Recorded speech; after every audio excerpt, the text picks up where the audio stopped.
Olá pessoal, o programa de hoje vai interessar quem pretende adquirir ou já possui um terreno cortado por uma sanga ou um riacho. A área de preservação permanente, você sabe o que é? A área de preservação permanente, chamada APP, é uma área protegida, coberta ou não por vegetação, com a função ambiental de preservar os recursos hídricos, também a nossa paisagem, a estabilidade chamada geológica e a biodiversidade. Ela protege o solo e assegura também o bem-estar das populações humanas. E essa definição toda foi dada pelo Código Florestal Brasileiro, que recentemente passou por alterações. As APPs se destinam a proteger, portanto, o solo e principalmente as matas ciliares. A gente chama de mata ciliar porque lembra os cílios dos nossos olhos, elas protegem, portanto, o rio e os riachos. Esse tipo de vegetação cumpre uma função de proteger as nascentes, os rios e reservatórios dos chamados assoreamentos, evitam transformações negativas nos leitos, garantem o abastecimento, e o lençol freático fica protegido também aí pela questão da proteção da vida aquática. Hoje em dia, em que a água está em pauta nas discussões ambientais brasileiras, esse assunto se torna muito pertinente. Mas onde aqui em Cachoeira encontramos as APPs? Nas beiras de sanga, nos arroios, bem aqui perto de nós, junto às margens do nosso Rio Jacuí, que são as principais APPs urbanas que nós temos. E elas podem ser tanto rurais quanto urbanas. Também são APPs, consideradas APPs, o topo de morros, encostas e os olhos d'água, as chamadas nascentes.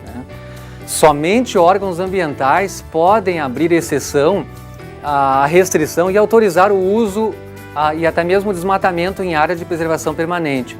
Mas para fazer isso, deve comprovar as hipóteses de utilidade pública, interesse social, ou também o chamado baixo impacto ambiental. Isso é dado pelo artigo 8º do nosso Código Florestal Brasileiro. Mas o que isso significa na prática para nós aqui? Vou dar um exemplo de uma APP localizada na área urbana na cidade aqui de Cachoeira do Sul. Cachoeira do Sul, por ter os seus 200 anos de desenvolvimento, a cidade toda cresceu sobre uma malha hídrica. Então nós temos muitos exemplos. Se você tem um terreno, por exemplo, cortado por uma sanga e hoje quiser canalizá-la, por exemplo, deverá ter um interesse de utilidade pública, interesse social ou baixo impacto para poder fazê-lo. Caso contrário, não será permitida a intervenção nesse local. Devemos lembrar também que uma sanga que tem até 10 metros de comprimento, a distância da APP tomada da borda da calha entre uma e outra é de 30 metros. Portanto, a APP em qualquer sanga da cidade tem 30 metros de área. Isso significa que eu não poderei construir, tampouco aterrar e não poderei canalizar para qualquer outro fim, senão naqueles 3 itens: utilidade pública, interesse social ou baixo impacto, nessa faixa de 30 metros. Mas o que fazer então?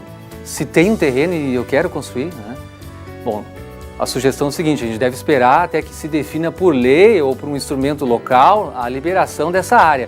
Caso contrário, poderá ser multado e correr o risco de ter a sua obra embargada, e ter também que revegetar a área afetada, nesses casos.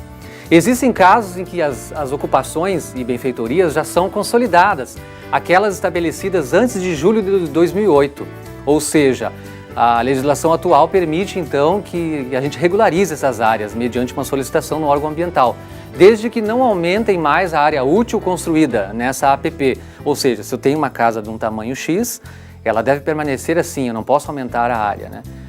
E as intervenções, como a gente já disse, elas não podem ter um interesse, portanto, particular. Só para finalizar, então, não podemos confundir a área alagada com a APP, nem sempre são a mesma coisa. Quando a área é alagada, nós temos aí um banhado, ele é uma APP. Mas se essa área, esse terreno existir, for uma área úmida temporária, isso não se configura como APP.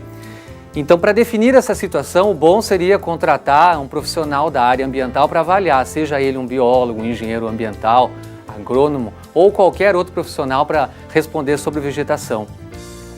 No próximo programa eu vou abordar aqui então as questões das canalizações urbanas. Não perca! Por hoje era isso, espero que vocês tenham gostado. Até o nosso próximo encontro.